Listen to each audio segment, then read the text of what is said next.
నమస్తే అండి, welcome to tasty food with Meena.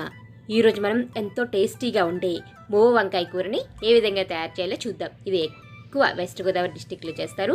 చాలా టేస్టీగా ఉంటుంది, ఈజీ కూడా. ముందుగా ఒక మిక్సీ జార్ తీసుకుని ఒక పెద్ద సైజు ఆనియన్ని ఇలా 4 సైడ్స్ కింద కట్ చేసి మిక్సీ జార్లో వేసుకోవాలి. మీ కారాన్ని బట్టి 4-5 పచ్చిమిరపకాయలను కూడా యాడ్ చేసుకోండి.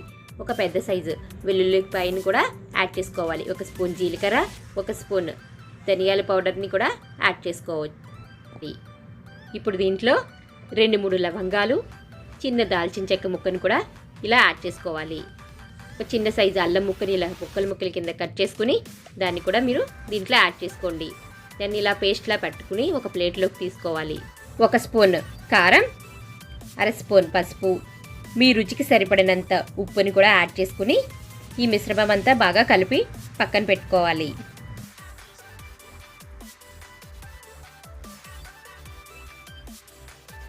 వంకాయలన్నింటినీ ఇలా 4 సైడ్స్ కింద కట్ చేసుకుని ఇప్పుడు మనం తయారు చేసుకున్న మసాలాని ఈ వంకాయ మధ్యలో పెట్టుకుని పక్కన పెట్టుకోవాలి.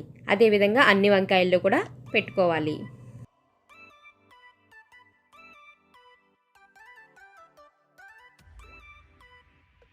ఇలా బాండీ పెట్టుకుని కూరకి సరిపడినంత ఆయిల్ని పోసుకుని ఈ విధంగా వంకాయలన్నింటినీ యాడ్ చేసుకోవాలి. ఈ కూరని మీరు లో ఫ్లేమ్లోనే చేయాలి, లేదంటే మాడిపోతుంది.